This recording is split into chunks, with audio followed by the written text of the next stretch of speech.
Good morning সুপ্রিয় শিক্ষার্থীরা। আশা করি তোমরা ভালো আছো এবং তোমরা তোমাদের পড়াশোনা ঠিকভাবে চালিয়ে যাচ্ছ।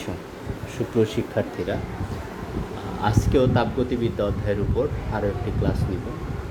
তো এর আগে যে বিষয়গুলো নিয়ে আলোচনা করা হয়েছে সেগুলো তোমরা আশা রাখি বাসায় ভালোভাবে পড়েছো, কারণ আগের পড়াগুলো, আগের যে লেকচার আছে সেগুলো যদি ভালোভাবে পড়া না থাকে তাহলে বর্তমানে যে ক্লাসগুলো নিব এগুলো ভালোভাবে বুঝবে না। হ্যাঁ, কারণ আগের টপিক্সের সাথে এই টপিক্সটির কিছু সম্পৃক্ততা রয়েছে। ঠিক আছে, আমরা আমাদের সময় নষ্ট না করে আমরা আমাদের আলোচনা শুরু করি। সিপি অপেক্ষা সিভি বড় কেন? তার মানে কি? এটা সিপি অপেক্ষা সিভি বড় কেন? এই প্রশ্নের উত্তর দিতে হলে আমাদেরকে আগে জানতে হবে সিপি কাকে বলে, সিপি কি। তোমাদের মনে আছে কি সিপির ফুল মিনিং কি? স্থির চাপে মোলার আপেক্ষিক তাপ। মোলার আপেক্ষিক তাপ, স্থির চাপে মোলার আপেক্ষিক তাপ, এটা হলো সিপি। হ্যাঁ, আর সিভিটা কি? সিভিটা কি? স্থির আয়তনে মোলার আপেক্ষিক তাপ। মোলার আপেক্ষিক তাপ। তো আমাদেরকে আগে জানতে হবে যে মোলার আপেক্ষিক তাপ কাকে বলে, তাই না? মোলার আপেক্ষিক তাপের সংজ্ঞা যদি আমরা জানি তাহলে আমরা এই স্থির চাপে মোলার আপেক্ষিক তাপ, স্থির আয়তনে মোলার আপেক্ষিক তাপ এগুলো বুঝবো। তো এই বিষয়গুলো নিয়ে আগে আলোচনা করেছি, তারপর আবার একটু আলোচনা করব এখন, কারণ এগুলো এখন না বোঝালে তোমরা এই প্রশ্নের উত্তরটি বুঝতে পারবে না। তো মোলার আপেক্ষিক তাপ হলো যে এক মোল গ্যাসের উষ্ণতা 1 কেলভিন বৃদ্ধি করতে যে পরিমাণ তাপের প্রয়োজন হয়। 1 মোল গ্যাসের উষ্ণতা 1 কেলভিন বৃদ্ধি করতে যে পরিমাণ তাপের প্রয়োজন হয় তাকে বলে মোলার আপেক্ষিক তাপ। তাহলে আমার এই মোলার আপেক্ষিক তাপ গ্যাসের ক্ষেত্রে দুইভাবে হতে পারে, একটা হলো চাপ স্থির রেখে আর একটা হলো আয়তন স্থির রেখে। চাপ স্থির রেখে 1 মোল গ্যাসের উষ্ণতা 1 কেলভিন বৃদ্ধি করতে যে পরিমাণ তাপের প্রয়োজন হয় তাকে বলে স্থির চাপে গ্যাসের মোলার আপেক্ষিক তাপ অথবা সিপি। আর আয়তন স্থির রেখে 1 মোল গ্যাসের উষ্ণতা 1 কেলভিন বৃদ্ধি করতে যে পরিমাণ তাপের প্রয়োজন হয় তাকে বলা হয় সিভি, তাই না? তো এই সিপির ক্ষেত্রে যখন চাপ স্থির থাকে আর সিভির ক্ষেত্রে আয়তন স্থির থাকে। তো যখন আয়তন স্থির রাখা হয় তখন শুধুমাত্র 1 মোল গ্যাসের উষ্ণতা 1 কেলভিন বৃদ্ধি করতে প্রয়োজনীয় তাপ। 1 মোল গ্যাসের উষ্ণতা 1 কেলভিন বৃদ্ধি করতে প্রয়োজনীয় তাপ। আচ্ছা, এই ক্ষেত্রে সিপির ক্ষেত্রে যখন আয়তন স্থির রাখা হয় তখন এই তোমার প্রসারণশীল গ্যাস বাহ্যিক চাপের বিরুদ্ধে কিছু কাজ সম্পন্ন করে। হ্যাঁ, এক্ষেত্রে প্রসারণশীল গ্যাস বাহ্যিক চাপের বিরুদ্ধে কিছু কাজ সম্পন্ন করে, তাই এই কাজ সম্পন্ন করতে কিছু তাপের প্রয়োজন হয়। হ্যাঁ, তাহলে আমরা যদি এখানে 1 মোল গ্যাসের উষ্ণতা 1 কেলভিন বৃদ্ধি করতে চাই তাহলে আমাদের এক্ষেত্রে বেশি তাপ প্রয়োজন হবে। কেন বেশি তাপ প্রয়োজন হবে? কারণ এক্ষেত্রে কিছু তাপ এই কাজ সম্পন্ন করতেও ব্যয় হবে। সুতরাং এক্ষেত্রে দুইটা ঘটনা ঘটে, যে বাহ্যিক চাপের বিরুদ্ধে কাজ করতে বাহ্যিক চাপের বিরুদ্ধে কাজ করতে প্রয়োজনীয় তাপ, জনীয় তাপ, তাই না? এক্ষেত্রে বাহ্যিক চাপের বিরুদ্ধে কাজ করতে কিছু তাপ প্রয়োজন হবে, আর একটা কী প্রয়োজন হবে, 1 মোল গ্যাসের উষ্ণতা 1 কেলভিন বৃদ্ধি করতে প্রয়োজনীয় তাপ।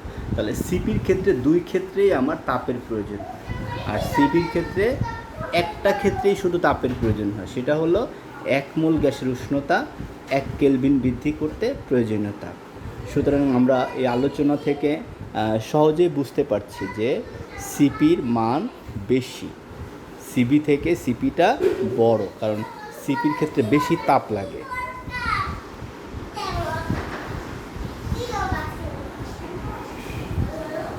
আমরা এখানে লিখেছি যে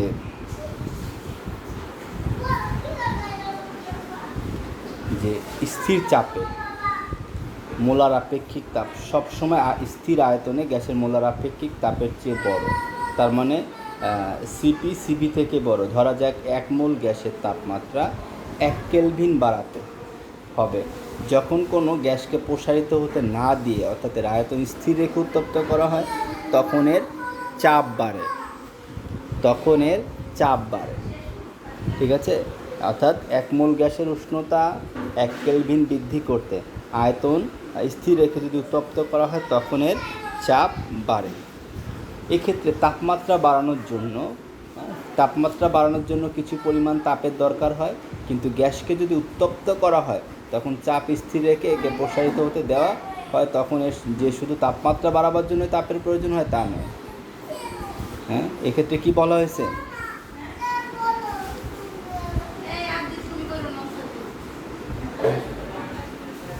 এক্ষেত্রে তাপমাত্রা বাড়ানোর জন্য কিছু পরিমাণ তাপের দরকার হয়, কিন্তু গ্যাসকে যদি উত্তপ্ত করা হয় অর্থাৎ চাপ স্থির রেখে, যখন আমি চাপ স্থির রাখবো তখন কিন্তু আয়তন স্থির না, ঠিক আছে। অর্থাৎ সেক্ষেত্রে প্রসারিত গ্যাস, যখন আয়তন স্থির হবে না তখন প্রসারিত গ্যাস বাহ্যিক চাপের বিরুদ্ধে কিছু কাজ সম্পন্ন করবে।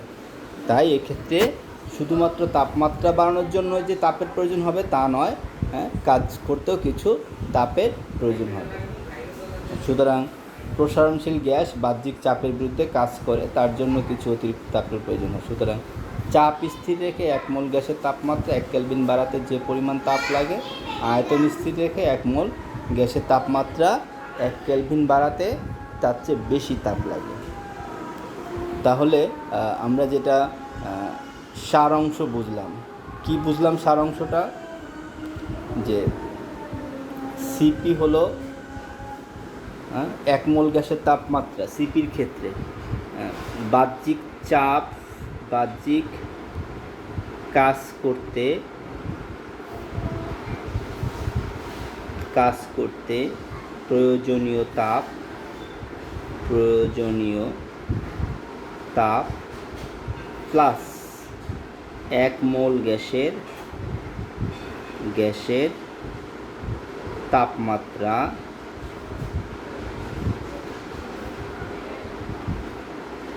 1 কেলভিন বাড়াতে প্রয়োজনীয় তাপ, মানে দুইটা, বাহ্যিক কাজ করতে প্রয়োজনীয় তাপ আর 1 মোল গ্যাসের তাপমাত্রা বাড়াতে প্রয়োজনীয় তাপ।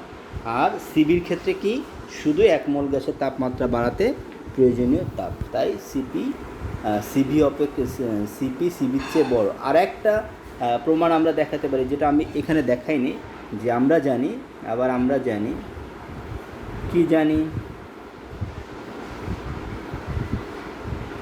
জানি CP minus CV equal to আর।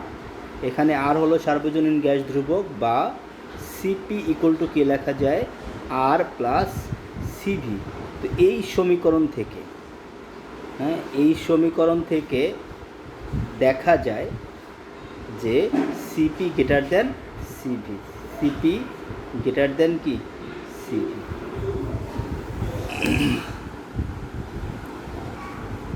এরপরে যে প্রশ্ন রয়েছে, দেখাও যে রুদ্ধতাপীয় প্রক্রিয়ায় এন্ট্রপির কোনো পরিবর্তন হয়। তাহলে আমাদেরকে আগে জানতে হবে রুদ্ধতাপীয় প্রক্রিয়া কাকে বলে, তাই না? আর রুদ্ধতাপীয় প্রক্রিয়ার সাথে আমাদের এন্ট্রপির যে গাণিতিক সমীকরণ রয়েছে সেটিও জানতে হবে। তাহলে রুদ্ধতাপীয় প্রক্রিয়া, তাপীয় অর্থাৎ যে প্রক্রিয়ায় তাপ স্থির থাকে, সিস্টেম থেকে কোনো তাপ ভিতরে যাবে না এবং ভিতর থেকে কোনো তাপ বাইরে আসবে না। যে তাপগতীয় প্রক্রিয়ায় সিস্টেমের তাপমাত্রা স্থির থাকে, অর্থাৎ সিস্টেম থেকে কোনো তাপ বাইরে আসে না এবং বাইরে থেকে কোনো তাপ সিস্টেমে প্রবেশ করে না, সেই তাপগতীয় প্রক্রিয়াকে বলা হয় রুদ্ধতাপীয় প্রক্রিয়া। সুতরাং আমরা কি বলতে পারি, রুদ্ধতাপীয় প্রক্রিয়ায় তাপের কোনো পরিবর্তন হয় না। তো তাপের পরিবর্তন যদি ডিকিউ হয় তাহলে ইকুয়াল টু কী হবে, 0 রুদ্ধতাপীয় প্রক্রিয়ার জন্য। আবার এন্ট্রপির পরিবর্তন, আমরা জানি যে এন্ট্রপির প্রকৃত মান আজও জানা সম্ভব হয়নি, তবে তাপমাত্রার সাপেক্ষে গৃহীত বা বর্জিত তাপের পরিবর্তনের হার দ্বারা এন্ট্রপি পরিমাপ করা হয়। তাহলে আমার এখানে যদি টি তাপমাত্রার সাপেক্ষে যদি ডিকিউ পরিমাণ তাপ গৃহীত বা বর্জিত হয়, তাহলে এন্ট্রপির পরিবর্তন ডিএস ইকুয়াল টু কি ডিকিউ বাই টি। তাহলে আমি এখানে যদি ডিকিউর মান 0 বসাই ইকুয়াল টু টি, তার মানে ইকুয়াল টু কী হবে, 0। তার মানে এই সমীকরণ থেকে দেখা যাচ্ছে যে এন্ট্রপির পরিবর্তন 0। তো এটিকে ডি না দিয়ে আমরা এভাবেও লিখতে পারি যে আমরা জানি delta S equal to delta Q by T. সেক্ষেত্রে ডেল্টা কিউর পরিবর্তে 0 বাই টি ইকুয়াল টু কত, 0। এভাবেও দেখাতে পারি। সুতরাং আমরা বলতে পারি যে রুদ্ধতাপীয় প্রক্রিয়ায় এন্ট্রপির কোনো পরিবর্তন হয় না। মনে রাখবে এটা, কারণ এটি মনে রাখাটা জরুরি। এই আলোচনা দিয়ে অন্য আলোচনা রয়েছে।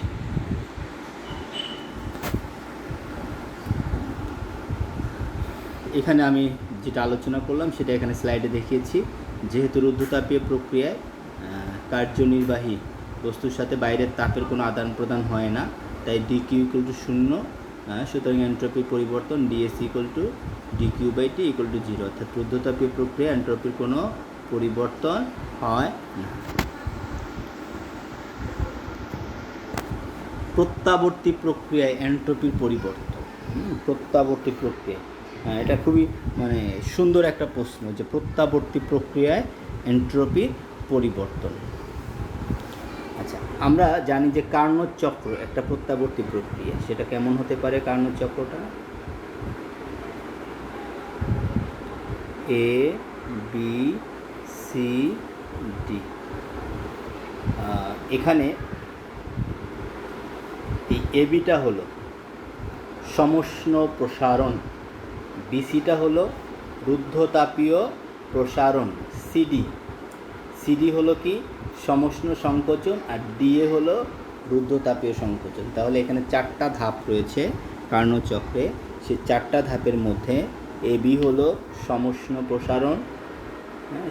প্রসারণ, বিসি কি রুদ্ধতাপীয় প্রসারণ, সিডি সমষ্ণ সংকোচন, আর এডি হলো রুদ্ধতাপীয় সংকোচন। তাহলে এবিসিডি একটা কার্নোট চক্র। এই কার্নোট চক্র থেকে দেখা যায় যে এবি একটি সমষ্ণ প্রসারণ রেখা, বিসি একটি রুদ্ধতাপীয় প্রসারণ রেখা, সিডি একটি সমষ্ণ সংকোচন রেখা, আর ডিএ একটি রুদ্ধতাপীয় সংকোচন রেখা। তো আমি একটু চিত্রটা আবার আঁকাচ্ছি।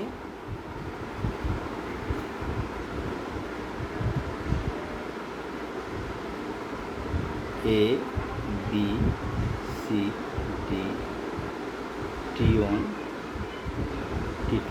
তো আমরা এর আগের যে প্রশ্নটা পড়লাম যে রুদ্ধতাপীয় প্রক্রিয়ায় এন্ট্রপির কোনো পরিবর্তন হয় না।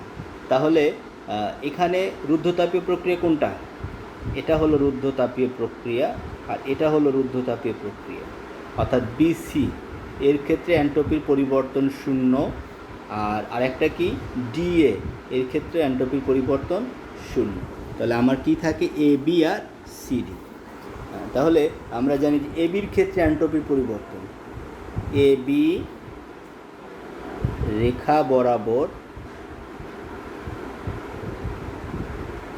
এন্ট্রপির পরিবর্তন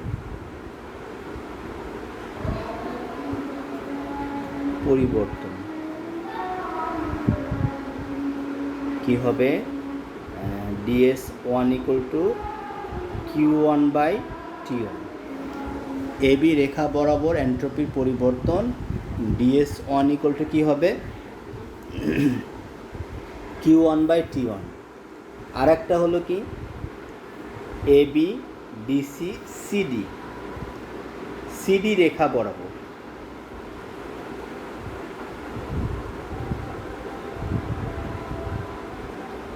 বরাবর এন্ট্রপির পরিবর্তনটা কি হবে,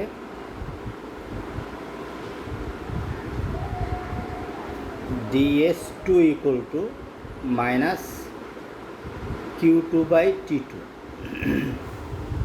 তো এখানে মাইনাস কেন? কারণ হচ্ছে যে এখানে সংকোচন ঘটেছে, তাই না, সমষ্ণ সংকোচন, তাই এখানে মাইনাস, আর সমষ্ণ প্রসারণের ক্ষেত্রে প্লাস। তাহলে মোট এন্ট্রপির পরিবর্তনটা কি হবে, ds ইকুয়াল টু কী হবে, Q1/T1 মাইনাস Q2/T2। আবার কার্নোট চক্রের ক্ষেত্রে আমরা কি জানি, কার্নোট চক্রের ক্ষেত্রে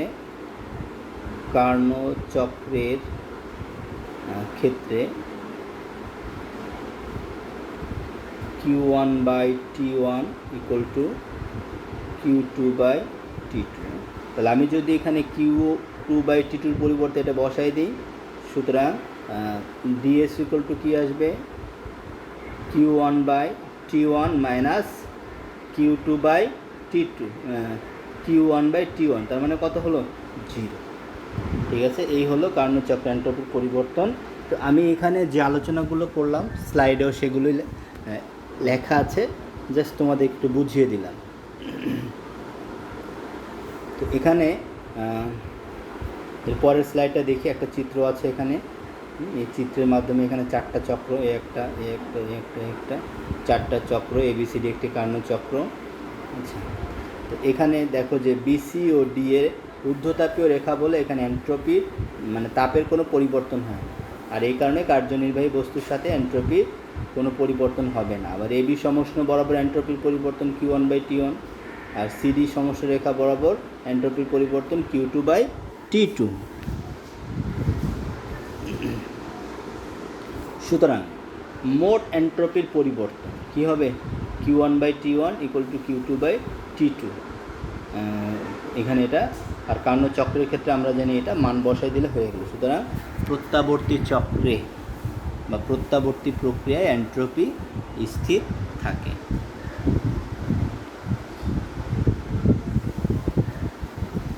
এখানে কিন্তু আরও একটি প্রশ্ন থেকে যায় যে প্রত্যাবর্তী প্রক্রিয়ায় যদি এন্ট্রপি স্থির থাকে তাহলে অপ্রত্যাবর্তী প্রক্রিয়া, আমি এটি হয়তো পরের ক্লাসে আলোচনা করব, যে দেখাও যে অপ্রত্যাবর্তী